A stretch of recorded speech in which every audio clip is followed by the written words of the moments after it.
Hey everyone, it's the week of August 9th, 2010. My name's Rob Tart, and this is Pie's Perspective.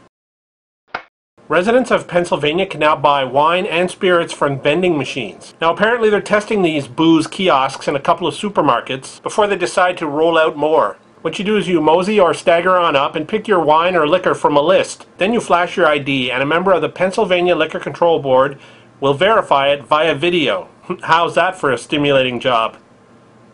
Next, the customer is required to blow into a breathalyzer to ensure that they're under the legal limit. If they're not, the sale is denied. Liquor from a vending machine. Well, that sounds like an intelligent idea. I gotta wonder why you're actually required to blow into a breathalyzer. What if I just happen to be walking to the supermarket in a complete drunken stupor? I mean, is there a law against buying liquor when you're already liquored up? If there is, then why aren't there breathalyzers in liquor stores? And how can they even prove that I was the one who blew into the breathalyzer? I could distract the liquor control board person with a fake heart attack or something, and then when his or her head is turned towards their supervisor as they seek advice on how to handle somebody having a heart attack in front of them, I could have a sober bystander blow into the breathalyzer for me, and then hop up and say, "It's okay, I feel much better now." Maybe we should have another monitor so that we can have a bartender on screen that can take your orders and listen to you. Lend a sympathetic ear to anyone wanting to discuss their tragic life story. Then have another monitor with a tipsy single blonde so that we can encourage more purchases from dirty old men. And then have a slot that dispenses peanuts, chicken wings, and nachos. Why don't we take it to the next level and have a liquor slot machine? Just pull the lever and win alcohol. Lots and lots of alcohol.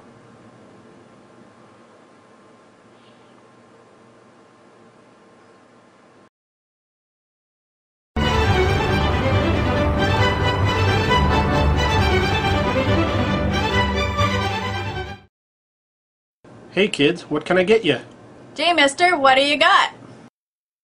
Well, we have the Ratesicle. It usually gets a thumbs up. The Subscribesicle is always a good choice.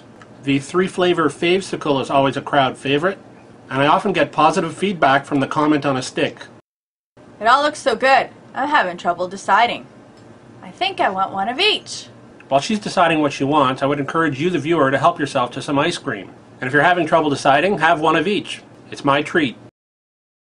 The ancient sex guide known as the Kama Sutra is now available in audiobook form. So now if you're on your way to work on the subway, you don't have to risk the embarrassment involved with pulling out the Kama Sutra in front of your fellow passengers. Now you can listen to somebody talk about all those crazy sex positions on audio tape. Now part of what's great about the book version of the Kama Sutra is all the pictures that come with the book. It gives you a sort of reference when you actually decide to test out some of those more advanced positions. Now I'm not sure how they plan to handle that with the audio version. I think the company putting out the audiobook should have a number that people can call for help. That way if I run into trouble while I'm trying to perform the wheelbarrow, I can call and have the tech support person walk me through it. I wonder what other questionable audiobooks could be out there. How about random moaning from the hookers of the world? Highlights from the 32nd annual flatulence competition? Nose blowing techniques? Belching the alphabet. In the end, there's probably no real harm to listening to the Kama Sutra while you're on your way to work. The only issue I can think of is that even though nobody knows what you're listening to, you still have to be careful that you don't pitch a tent while you're listening. If you suddenly have to get up because of an emergency and you accidentally bump into the guy in front of you, well, that would put you on the cover of Awkward magazine. The question of the day is, what other topics would make for interesting audiobooks? I can't wait to see the answers for this one. Anyway, that's all I have for this week. Thanks for watching. And remember, it's not necessarily right or wrong. It's just my perspective. Residents of Pennsylvania can now buy wine in supermarkets. The Control Board will verify it via video. Via video. Next. I gotta wonder why you're actually required to I gotta wonder why you're actually blow into the breathalyzer. Have a slot, and then we could have a slot that. So now if you're on your, it gives you a sort of reference when you die. I think the company putting out the audio book. Today's question of the day, or this week's question of the week. Here's my question.